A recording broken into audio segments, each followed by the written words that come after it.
ছয় উপায়ে অপমানের জবাব দিন। যারা আপনাকে অপছন্দ করেন তারা কিন্তু এই অপেক্ষায় থাকেন যে কখন আপনি কি বলবেন, তাই মেপে কথা বলুন। অন্যের খারাপ আচরণ আপনি নিয়ন্ত্রণ করতে পারবেন না, কিন্তু নিজের আচরণ অবশ্যই আপনি নিয়ন্ত্রণ করতে পারেন।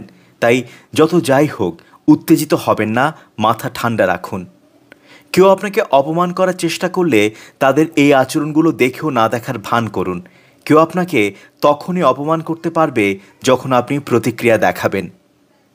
কেউ আপনাকে অপমান করার চেষ্টা করলে নিজেকে দোষী ভাববেন না, জানবেন সেটা তার সমস্যা, আপনার নয়। কেউ খারাপ ব্যবহার করলে পাল্টা খারাপ ব্যবহার করবেন না, সম্ভব হলে খুবই ভালো ব্যবহার করুন।